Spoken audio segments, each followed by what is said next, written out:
That picture was taken by my very good friend and colleague, James Langan, a serving Royal Air Force officer. It's the scene outside the entrance to the Baron Hotel in August 2021, not far from where the attack took place on the Abbey Gate a few weeks later. So I'll start off with an extract from the book. It's the early hours of the 17th of August 2021. I awoke with a start as somebody knocked sharply on the metal door, opening it without waiting for an answer, and flicked on the bright ceiling light. The room was small and cold from the aircon. A moment of disorientation, then I remembered I was in Camp Taipan, the British military base on the airfield at Kabul's Hamid Karzai airport. I felt dizzy and sick with lack of sleep. VHF radios beeped and crackled, crisp voices conveying urgent messages of information and instruction. I'd slept through all of that. It was Jason, one of my armed close protection team and a former soldier. He was polite but very insistent. "We need to move you to a safer location, sir, immediately." He stepped back outside the room. I pulled on clothes, shoes, body armor, helmet, grab bag. I'd laid them out in a row across the floor of the room a couple of hours earlier, in anticipation of a rapid move during the night.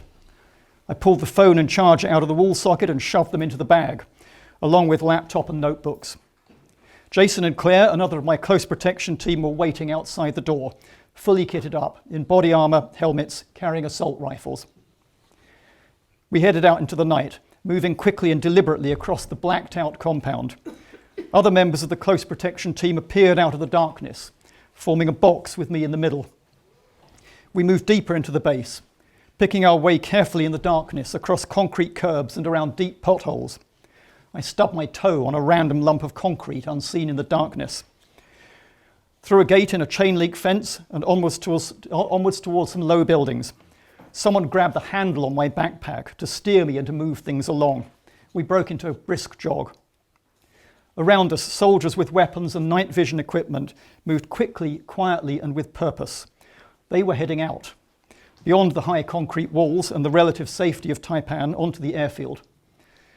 Later, as they came back in, it was all too clear that things were in a bad way. Out on the airfield, it was a vision of hell. Hordes of desperate people who would do anything to get out of Afghanistan. Gunfire and the beat of helicopter rotors as the military tried to move them off the runway and the taxiways. Smoke, flares, and searchlights lighting up the sky. It was around 2 a.m. We watched the scene unfolding on banks of TV screens, showing feeds from surveillance cameras and imagery from the huge blimp still keeping watch high in the sky over Kabul, from news media and from social media. The airfield was overrun by thousands of desperate Afghans. There were people on the runway and the taxiways, in the terminal buildings. There were shooters among them. Who knows who or why? Military flights could no longer land or take off. There was no way out of Kabul and no way in for the thousands of additional troops who would be needed to secure the airfield. The next few hours would be critical. Would we be able to run an evacuation? Would we even get out? I was the last British ambassador to Afghanistan. The book, Kabul Final Call, is about the final months of the Islamic Republic of Afghanistan, about the final stages of the war the Taliban fought and won against the Republic, and about the evacuation from Kabul in the last 2 weeks of August 2021. The book is about the strategic and political failures that led to those events. We need to understand what happened and why, otherwise we will not learn from it. I wrote it because what happened in Afghanistan in August 2021 was one of the defining strategic failures of our lifetimes. But it was and is also a huge human tragedy. For the soldiers and the civilians whose lives were lost or broken by the conflict, and for those who were left behind. The book is about real people, the people living the consequences of those strategic failures. The consequences of what happened in 2021 are at their starkest in what the Taliban are now doing to Afghanistan's girls and women. There is a move to characterize what the Taliban are doing as gender apartheid and to hold them to account for it. Those words do not begin to do justice to the deliberate and systematic exclusion of women and girls from all basic rights and freedoms. The right to work, the right to speak and be heard, to make choices for themselves, to travel, to learn. Nor do they do justice to the physical and moral violence that enforce those exclusions. It's been my privilege to come to know some very courageous Afghan women, in particular Zara Joya, the founder of Afghanistan's all-women news agency Rukhsana Media, which exists to tell the stories of Afghan women in their own voices, at huge personal risk and requiring unfathomable courage. The UK government decided in 2021 that there will be no public inquiry into what happened in August 21 and what led to it. In the United States, selective and partial accounts have been published, most recently a report by Republicans in Congress to try to make political capital and to deflect accountability ahead of November's election. I do not think that we can or should look away from what happened, why it happened, or the consequences of those failures. The book is my personal attempt to make sense of what happened. The best advice I had before writing it was from the late Iraj Bagherzadeh, a publisher and an expert on the Middle East and South Asia. His advice was just write it and then decide what to do with it. So I'll go back now to 2001 and why we went into Afghanistan in the first place. It was to suppress Al-Qaeda after the 9/11 attacks against the United States. To achieve that, the United States and its allies, including the UK, removed Al-Qaeda's Taliban hosts, who had refused to extradite them. The US and its allies then worked with an array of Afghan leaders to stand up processes to create a new, stable state that would never again host Al-Qaeda. On the face of it, the new state, the Islamic Republic of Afghanistan, was to be pluralist, reflecting Afghanistan's extraordinary mosaic of ethnicities, languages, religions, and tribal loyalties. But only up to a point.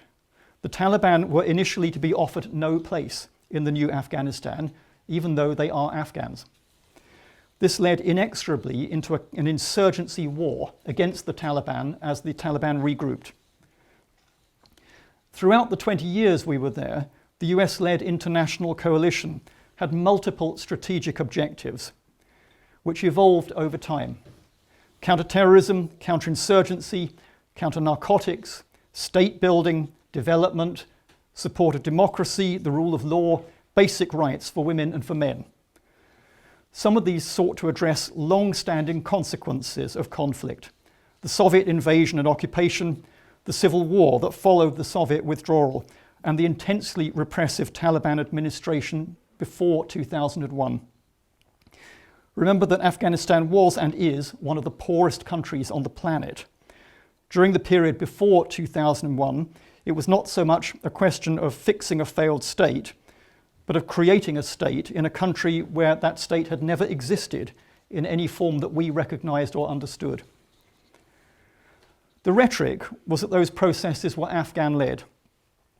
But at the heart of this, some key questions remained unresolved. Whether the Taliban and their supporters, all of them Afghans, could be brought into the fold. Whether Afghanistan's politicians, warlords, and tribal leaders were prepared to subordinate their own interests and rivalries to build a coherent state. And whether the US and its allies were capable of supporting the emergence of a state that was both stable and legitimate in the eyes of most Afghans. This process of state building was underwritten for nearly 2 decades by a huge military commitment to support the Afghan state against a Taliban insurgency. At the height of the Obama surge in 2011, there were 130,000 coalition troops in Afghanistan. The US spent somewhere between $1 and $2 trillion on that campaign. The UK spent tens of billions. Thousands of soldiers and civilians died, among them 457 British soldiers. Meanwhile, of course, the US-led invasion of Iraq took place in 2003. That war very quickly went wrong. At huge cost to the influence of the US and its allies, it was also a massive diversion of attention and resources from Afghanistan at a critical time. And over time, of course, both conflicts came to be seen as quagmires, expensive, risky, electorally unpopular legacy wars with no obvious payback. A decade on from 9/11, the United States located and killed Osama bin Laden, the leader of al-Qaeda, in a compound in Pakistan, close to the main military academy. Think of Pakistan's Sandhurst. The United States began to reduce its military presence and to hand over responsibility for security to Afghan forces. NATO combat operations in Afghanistan were to end by 2014, but that in itself would not create the conditions for a lasting peace. There followed a decade where the focus was on building Afghan institutions, including Afghanistan's armed forces, supported by a train and equip mission, what became NATO's Resolute Support mission. In 2020 and 21, that mission, Resolute Support, was being wound up and was to finish by the summer of 2021.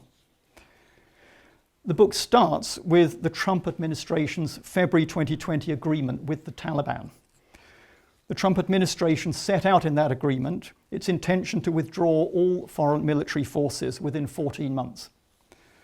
The Taliban agreed to begin talks with the government of Afghanistan about a political settlement, but the military withdrawal was not made conditional on this political process reaching a conclusion. The Taliban, of course, slow-rolled the intra-Afghan negotiations and at the same time launched a full-blown military campaign to seize control of the country. The government of Afghanistan was not even invited to the negotiations and was not party to the agreement between the US and the Taliban. It was, though, required under the terms of the agreement to release 5,000 Taliban militants from prison up front. Under pressure from the US, the Afghan government did so.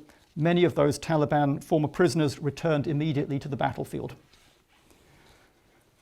Mr. Biden became president in 2021. By this stage, the military withdrawal begun by the Trump administration was nearing completion. Mr. Biden had long been opposed to a continuing US military presence in Afghanistan.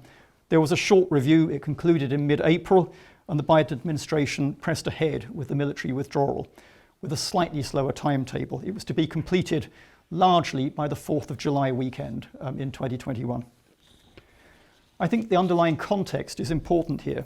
So as you'll all remember, the start of Mr. Biden's presidency was marred by the refusal of Mr. Trump and his supporters to accept that he'd lost the election, leading to the 6th of January insurrection and the assault on the Capitol. Biden could have decided to pause the withdrawal from Afghanistan, as America's top generals repeatedly advised both Trump and Biden to do, and make it clear to the Taliban that there would be no unconditional withdrawal without a political deal. But if he'd done so, with the likelihood of renewed Taliban attacks on US and other foreign forces, I think he would have been wide open to political attack from Trump for throwing away a pathway to ending the United States' longest war. The Taliban, meanwhile, intensified their military action. During the first half of 2021, they seized control of all of the main roads and border crossings. They killed over 700 politicians, journalists, and public figures after signing the Doha Agreement, in which they agreed to a reduction in violence and to peace negotiations with that government. They neutralized the Afghan Air Force, not by shooting down the planes, but by assassinating the pilots in their homes. They conducted a highly effective propaganda campaign, inviting Afghan soldiers to surrender and posting very grisly videos on YouTube of what happened to those who didn't. They launched a rocket attack on the government as it gathered in prayer on the morning of Eid. The rockets passed directly over my embassy as I was having breakfast. My direction from London was to keep the embassy open once the military had left. For some years, Kabul had been the biggest UK embassy in the world, and by some distance the most complex and expensive. Its key task after the withdrawal of NATO forces would continue to be much the same as it had been for the previous 20 years, since 9/11, to suppress the threat to the UK and its interests from al-Qaeda and other terrorist groups. And in order to achieve that, to support the Islamic Republic of Afghanistan's political stability, its economic development, and its humanitarian needs, its alignment with our values, in particular the rights of women and girls, in one of the world's poorest and most conflict-ridden countries. All of this had been underwritten for 20 years by that military presence which would be gone by the end of the middle of 2021.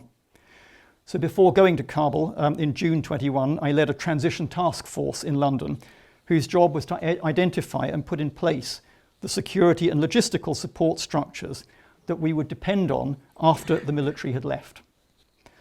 I arrived in Kabul in mid-June, just in time to attend a flag-lowering ceremony for the departure of the last British troops assigned to NATO's Resolute Support mission. We were still putting in place the arrangements that would replace them. Afghanistan's armed forces were collapsing even as the military withdrawal was taking place. The military withdrawal went ahead, nevertheless, and the holiday weekend of the 4th of July marked the closure of US operations at Bagram Air Base, the heart of that 20-year military campaign, and its handover to Afghan forces. There was in reality no formal handover.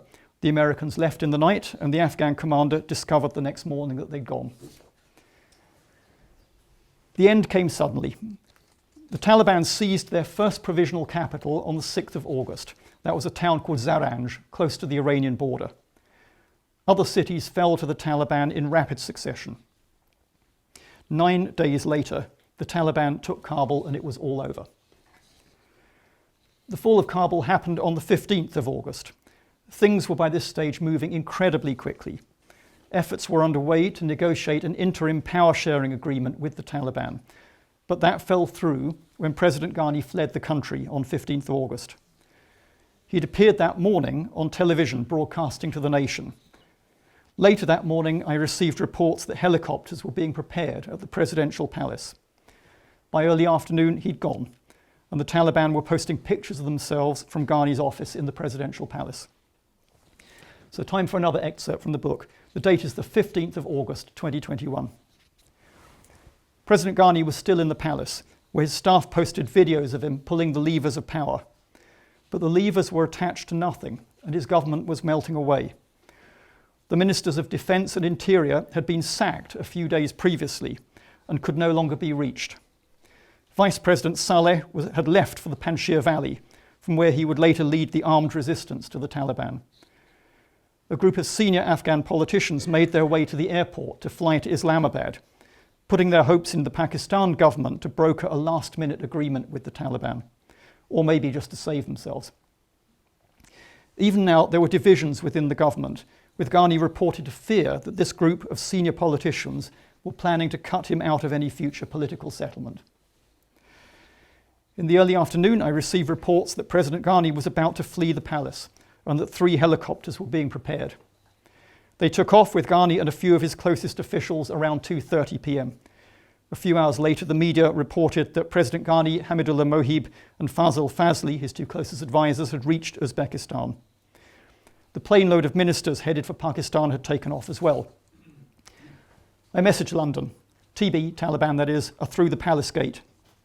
Shortly afterwards, pictures appeared on social media of the Taliban gathered around Ghani's desk in the presidential palace, from which he'd broadcast to the nation a few hours before.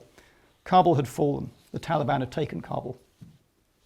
A couple of days before the fall of Kabul, the US and UK took decisions to move substantial military forces back into Kabul in case an evacuation became necessary. That deployment was in progress, but not complete, when Kabul fell to the Taliban. The decision to close our embassy was taken at the same time.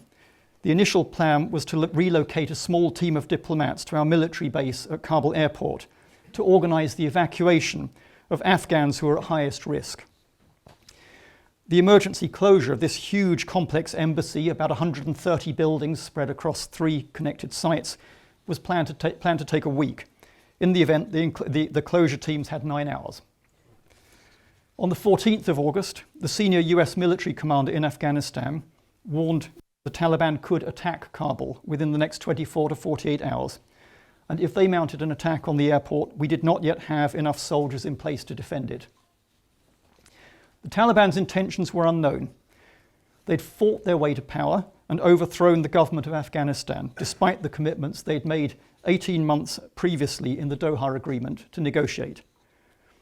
Thousands of Taliban fighters were still being let out of the prisons as they were overrun. I was keeping track of them through WhatsApp exchanges with one of our military intelligence people. So, of course, were large numbers of Islamic State fighters and other extremists. You saw what happened next. The airport was overrun, there were not enough soldiers to secure the airport, and we lost control of the airport and the runway. There were thousands of desperate people trying to get out. Aircraft were mobbed, there were people clinging to the sides of a plane and falling to their deaths. For 24 hours, everything hung in the balance.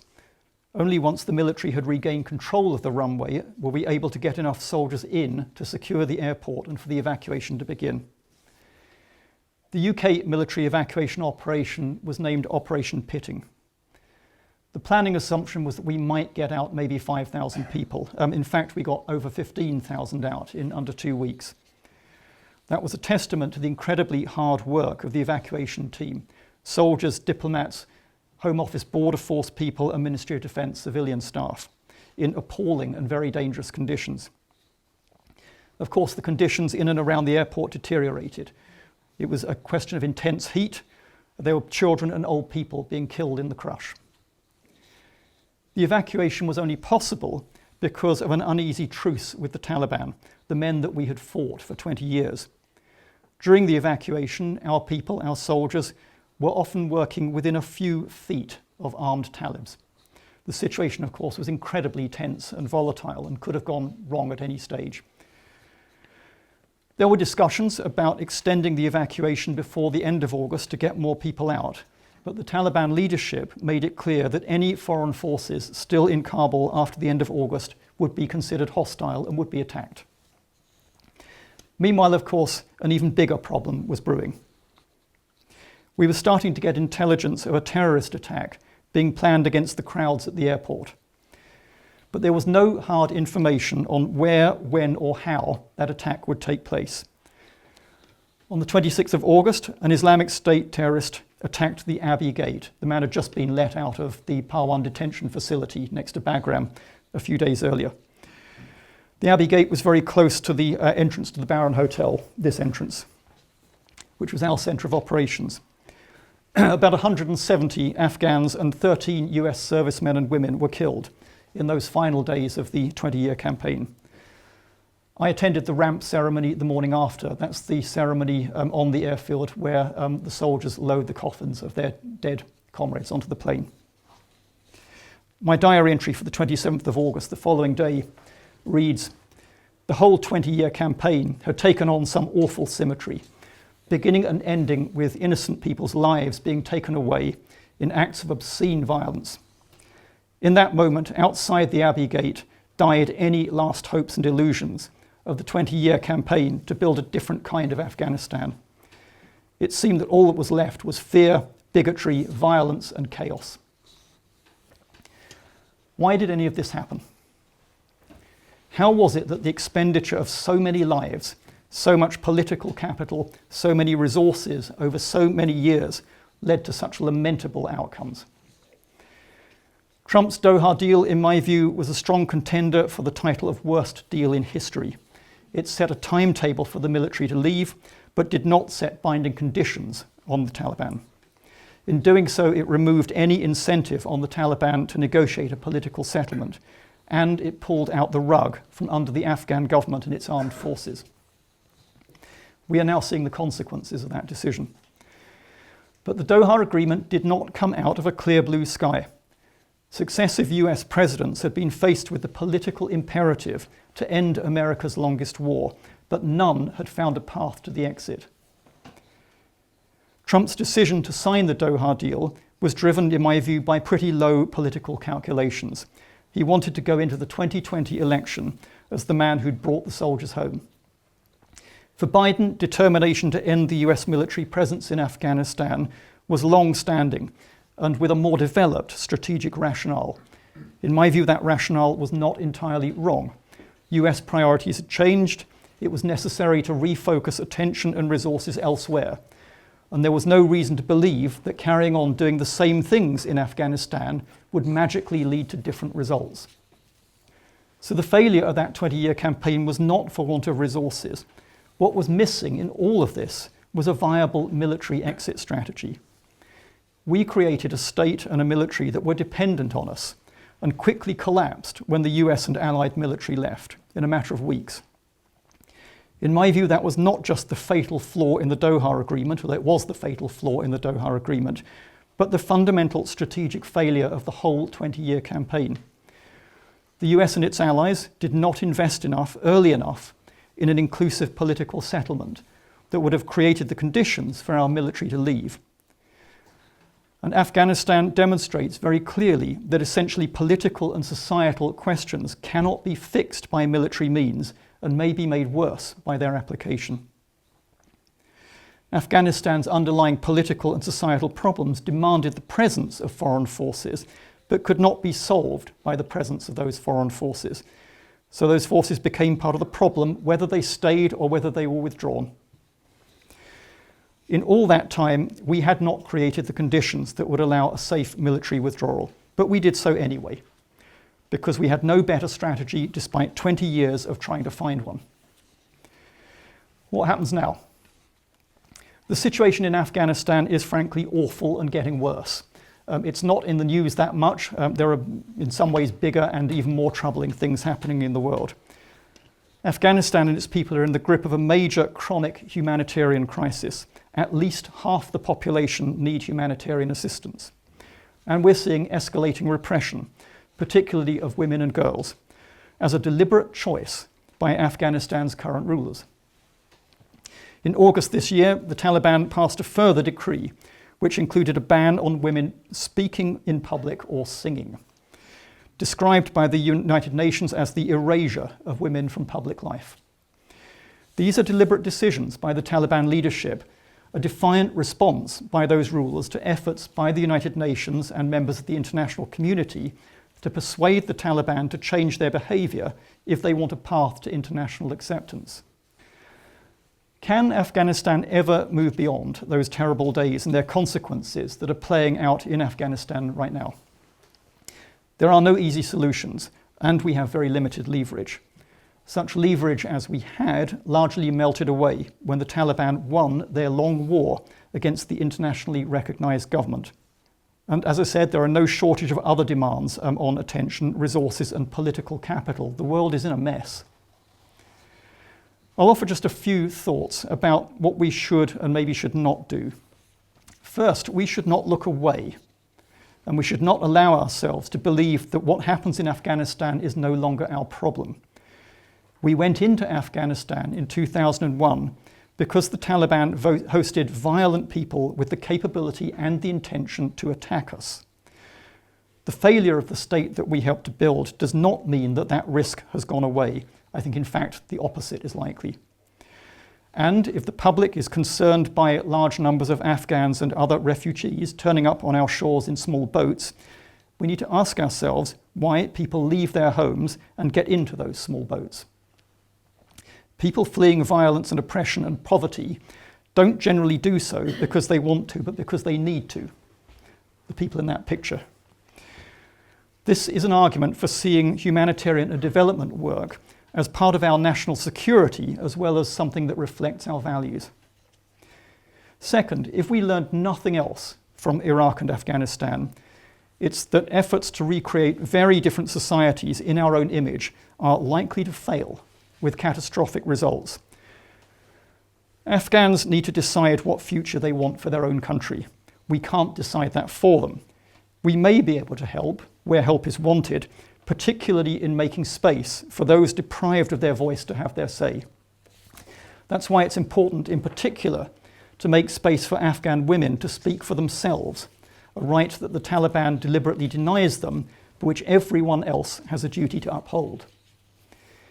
Third, patience and persistence. We were in Afghanistan for 20 years. Most of what we achieved in that time was destroyed in a matter of weeks. But one thing was not. An entire generation of young Afghans who want something different for themselves and their country than what they now have.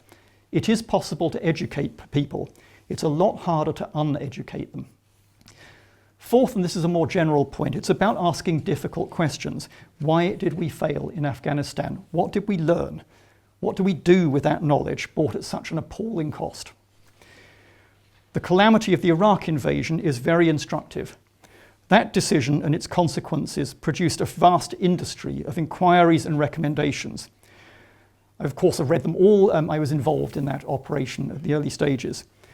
The most useful conclusions and recommendations, in my view, are the ones that say, ask tough questions and keep asking them, especially if the answers you're given don't stack up.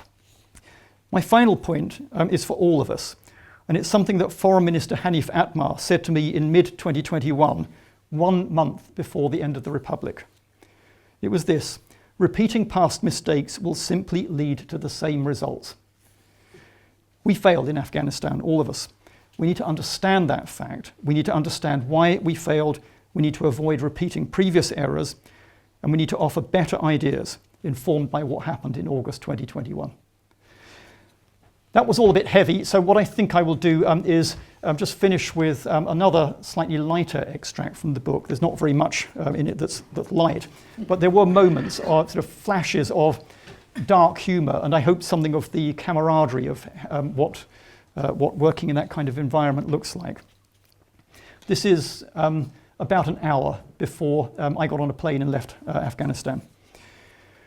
The time came for me to leave Taipan and move across the runway to the military terminal.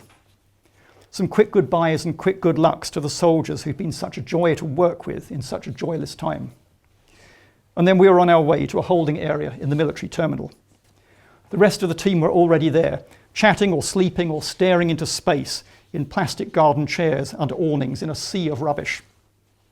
A friendly dog snuffled around, evidently part of the dispatch team who were putting together the passenger lists. With less than an hour to departure, it was time for me to do my last media clip. Andy McCoubrey and I worked out what I wanted to say and jotted down some notes on a piece of A4. Ben and James, the military comms team, would do the filming. We quickly scoped out possible locations. Maybe not alongside the overflowing dumpsters and the wrecked vehicles or the increasingly tired-looking terminal buildings. In fact, it was a no-brainer. It was out on the taxiway next to the runway with a Royal Air Force plane in the background. There were half a dozen or more military transport planes parked up, engines running. The noise was impressive. Ben and James set up the camera on a tripod at the edge of the taxiway, using a special directional microphone to minimize the background noise. It was hard not to squint in the blazing sunshine. Andy kept a tight hold of my sheet of notes in case the wind grabbed it and whisked it away across the runway. There were some nervous giggles from the close protection team. We did the clip in one take. As we were filming, a couple of SUVs roared across the concrete apron. Heavily armed and heavily built US personnel demanded to know who we were and what we were doing. Maybe they put it a bit more assertively than that. Filming for social media, of course. What else would you be doing on a Saturday afternoon in Kabul airport? Have you met the British ambassador? Nice to meet you folks. You take care now. Okay, we've got a bit of time. I'll take any questions or thoughts on any of that. I know there's a lot to digest and think about there. You said that, and I think that's right, we went in because of the 9/11 attacks. What do we do if similar sorts of attacks start again based in Afghanistan? So the question was, what would we do if we were faced with a terrorism threat again from Afghanistan?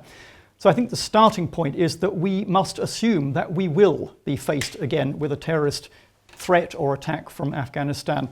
Almost certainly not from the Taliban. It would be from Al-Qaeda or Islamic State or any number of other organizations, quite often foreign fighters hosted in Afghanistan. There's a point here about facing the facts.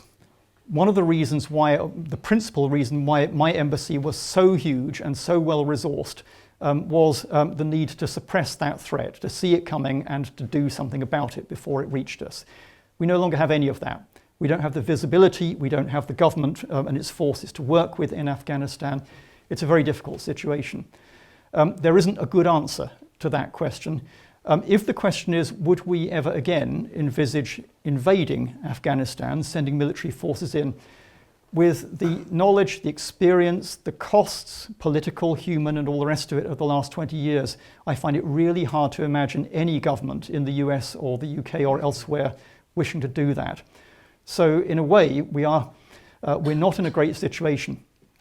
It comes back to my point about being realistic about the situation we are in and the limited nature of our levers to address it. Thanks for your analysis. It was absolutely fascinating. At the time of the fall, I was working at BBC World Service as a senior manager, big part of the operation, trying to get as many of our people out as possible. I'm sure you remember.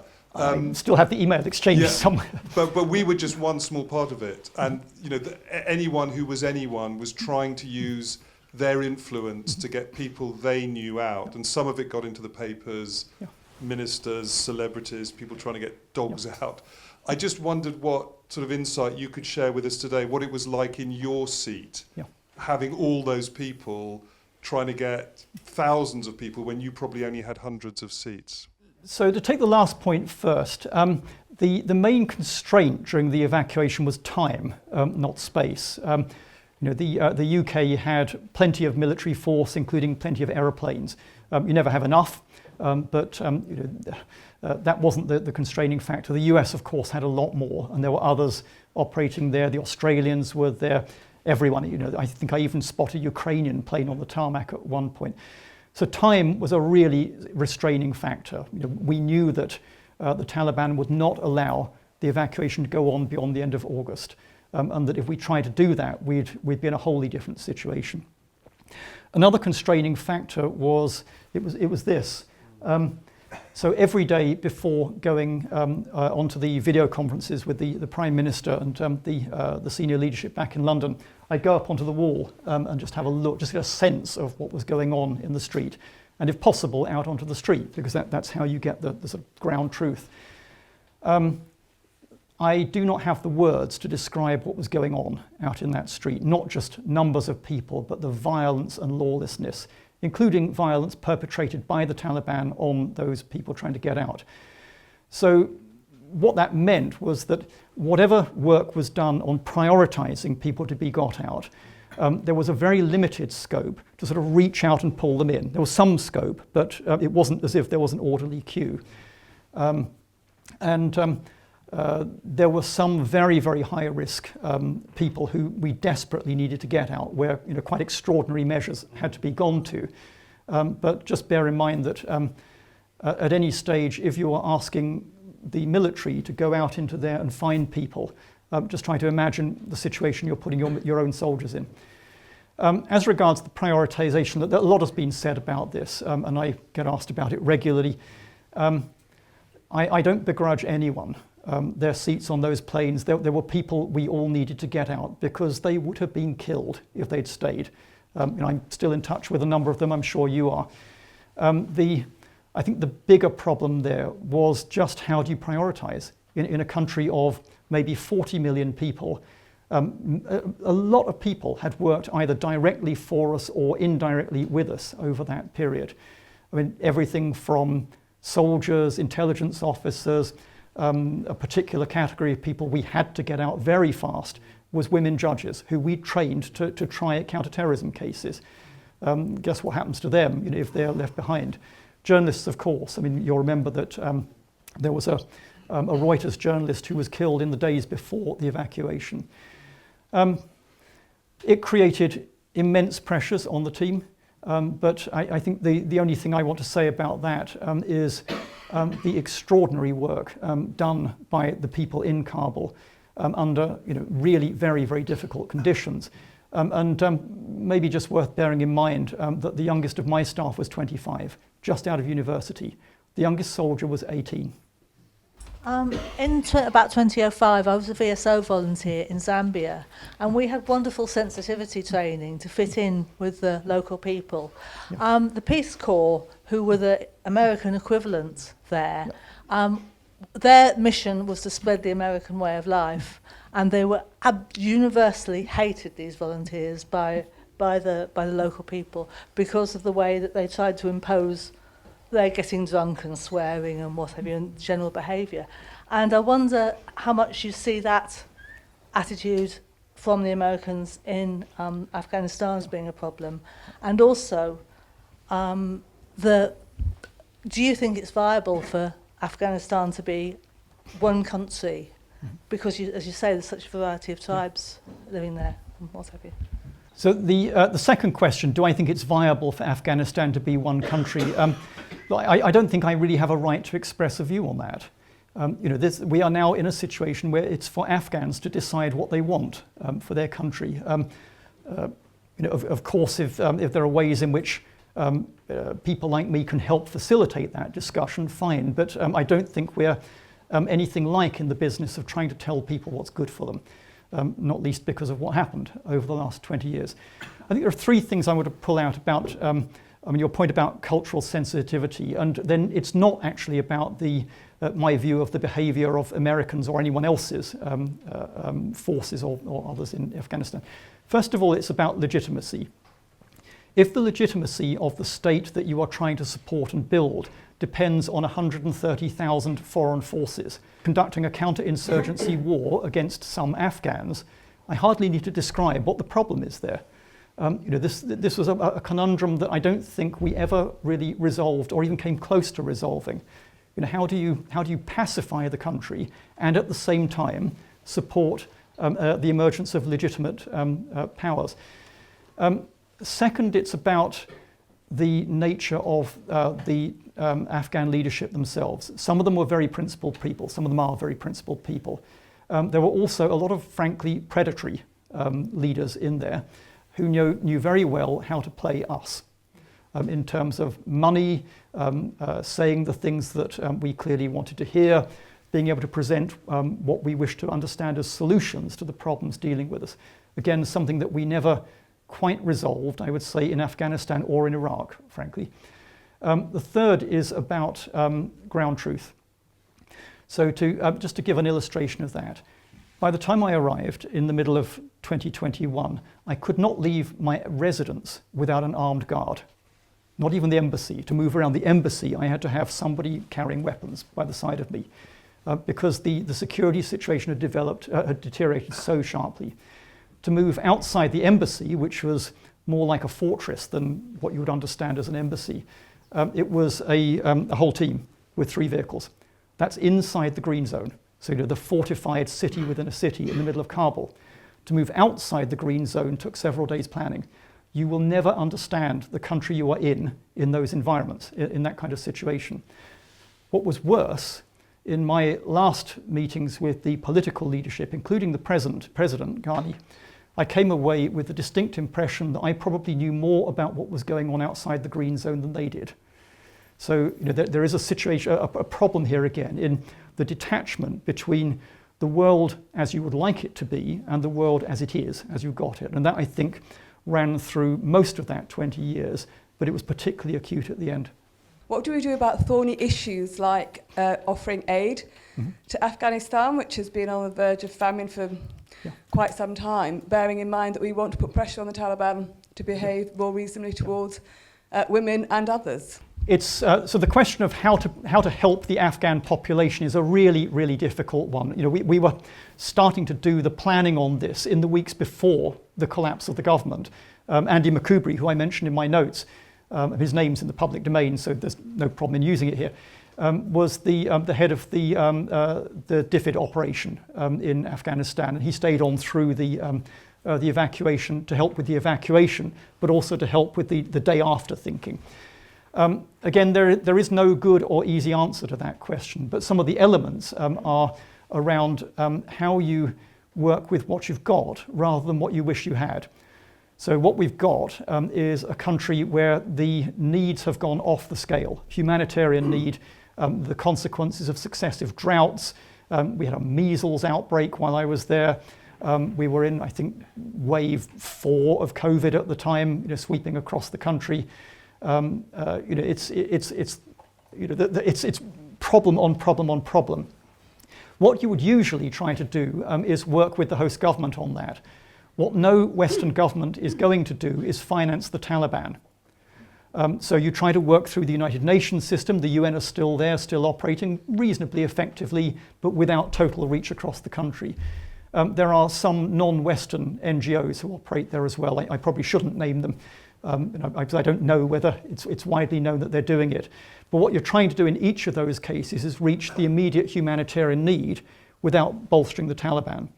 Of course, one of the problems there is how do you reach people? Another is how do you avoid a situation where the Taliban are essentially banking on you providing the humanitarian support, and then they use what money they've got for whatever they want to do.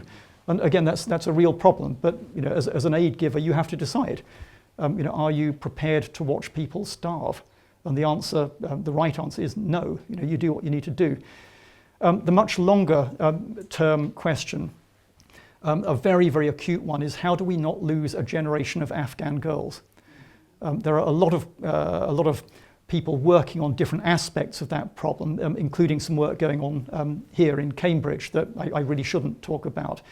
But it's very, very difficult to do. But we must not give up. I mean, you've got girls in particular who are not going to school over the age of 12. There are ways of reaching them, but they're very hard. And my final point, I keep coming back to this. One of the things that we can and should do with institutions like this is let Afghans use them to have a discussion. So I mentioned Zara Joya in my opening remarks. Zara is someone I've got to know very well. She was our speaker here at International Women's Day earlier this year. When you listen to her speak, the room goes silent. Last year, I was involved in helping to bring over a girl from Afghanistan who had been a medical student and was no longer allowed to attend or to do anything useful. She is one of those people you referred to. I won't say any more about it. But my question is, what do you see as the future? Because I'm sure she would like to go back. What will there be for people in her position to go back to? I probably know the case that you're mentioning. An Afghan woman brought over to do medical training here. There isn't a good short-term answer. The reason that people like that are brought to the UK and elsewhere is because, first of all, it's important to train them. I mean, they are the next generation of doctors and whatever else they're doing in Afghanistan, but they can't and probably shouldn't go back anytime soon. But over time, things change or might change. My own answer to the question is focus on both things. So one is individuals who might go back and be change makers in their own society or provide essential services. The other is the systemic problem. So the systemic problem here, the systemic problems here are, I mentioned, not losing a generation of Afghan girls, basic literacy, numeracy, mental health. What happens to you if you're a bright young girl and you're locked up at home all day and you have no future? So I think there's an important part there. But also at the political level, I saw that there were 4 countries now advocating to take the Taliban to the International Criminal Court over what they're doing. My personal view is that that is probably the right thing to do. I don't think it will change their behavior in the short term, but it certainly creates pressures and dilemmas for them. And over time, what you're hoping, I think, to achieve there is to shift the balance within the Taliban. So something I didn't discuss was there was a lot of, I would say, almost magical thinking before 2021 about whether there was a Taliban Mark II, a reformed Taliban. I never saw any evidence for that whatsoever, and I think we're now seeing that wasn't the case. But over time, it is sometimes possible to nudge things in the right direction. So maybe more pragmatic Talibs, who want a path to something like international acceptability. That path is there. So a senior Turkish diplomat who I knew from my time in Ankara 25 years ago, a man called Feridun Sinirlioglu, produced a report for the UN a while back, which basically set out a roadmap. It was put to the Taliban. The first time the UN tried to discuss it with them, they didn't show up. The second time they did show up. And so the point is that this is how you do diplomacy in very, very unpromising situations. You have to be patient, but also you have to be principled. What are you trying to achieve? What are your red lines? What will you and what will you not compromise on? Thank you. I think you perhaps suggested at a couple of stages that the origin of failure lay in 2001 and not involving the Taliban in the process, and that ultimately condemned it to failure. Is that something that you think was an original mistake? And do you think that that's a general principle? Yeah. That however unpalatable it might be, unless you involve the enemy, unless you involve the aggressor, you're not going to solve the ultimate problem? Yeah. Have you taken one more, a couple more, and then we'll pick them up. So you mentioned that you have rescued a lot of the Afghanistan people who worked for you back, to the Western world. Do you know what they're doing now, and whether they are forming a certain association within themselves, and maybe as they establish roots in the Western world, they can provide help back to the people back in Afghanistan? Sure. I was fortunate to have an Afghani student some years ago who did a PhD on women's and children and girls' education, and I think she must be heartbroken now that all her efforts have failed now to try and help the way forward. What I want to know is is there any way of supporting the future of girls in Afghanistan that you obviously are very concerned with by working with some of the local grassroots movements? I know that there are women over there who I believe are still, certainly at that time, they were working very hard to educate groups and small groups of young girls, even though they might be caught out and whatever. They took great risks to do this. And would that not be a way, perhaps, to move some sort of resistance, move forward with some sort of resistance from the grassroots level? Okay, thank you. So I'll take the questions very, very briefly in reverse order. With regard to how to support efforts to provide basic education to Afghan girls in Afghanistan, there are quite a few organisations now working in this space. The problem that they all have, of course, is your ability to deliver actual services on the ground, and that can be very, very dependent on the attitudes of local Taliban leaders. I'd say that the underlying 2 points, though, if the question is about how do you support Afghans doing that work, I think it comes down to two things. One is money, and the other is moral support. It's not a lot of fun being an Afghan woman activist at the moment. Some of the ones that I know get death threats from the Taliban. What they're trying to achieve is the opposite of Taliban state policy. So even if it's just keeping the subject on the agenda, that the size and the magnitude of the catastrophe that this will lead to for the individuals and for society as a whole, that's definitely worth doing. On Afghans in exile, so I need to put a note of caution in here. Political movements in exile can be quite problematic. Because for a number of things, of course, there's a range of opinions ranging from study the problem through to try and pull together political processes through to let's recruit an army and have another go. I know people who fall into all three categories of those. I think the most important two things I would say on that are, yes, we did bring a lot of Afghans over to the UK. A lot of others have come across over the years. We should welcome them, help them make a success of their lives here in the UK, and it's up to them to decide what they want to do, with regard to their country of origin. And again, there are NGOs, including here in Cambridge, who work on that. But I think one of the reasons for why I find this picture so powerful, it's the guy who took it. He's brilliant at telling a story visually. These are people. They're not a problem, they are people, and they needed to leave for a reason. So maybe just worth reminding ourselves of that from time to time. The question about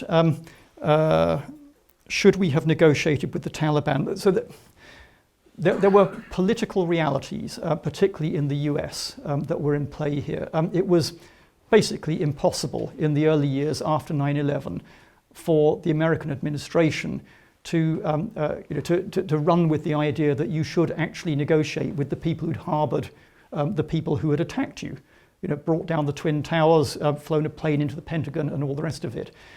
But I think the right way to look at this is, if you're a practitioner in the field, to go back to that question, how do wars end? They end in one of two ways. Variant A is that one side wins and one side loses. And I think one of the things that we learned the hard way in Afghanistan is that a counterinsurgency war, particularly of the sort that we were fighting, is actually unwinnable. There is a whole book by an academic called Theo Farrell. He's an Australian academic. It's about the British campaign in Helmand, and I'm sorry to say the title of the book is Unwinnable. Variant B is that you do a deal. And every conflict that I've ever studied or been involved in or seen that has come to a successful conclusion or a semi-successful conclusion has at some stage involved a deal. Sometimes quite a dirty deal, but certainly one that gives reasons to go with the political process because there's more to be gained from doing that, from continuing fighting. That's, I think, the thing that we never arrived at in Afghanistan. And at the end, basically, we gave the Taliban what they wanted, or the Doha deal gave the Taliban what they wanted, but with no enforceable requirement on them to give something back. Thank you very much for taking the time today. I hope that's given you some things to think about at least. Thanks once again for coming to Hughes Hall.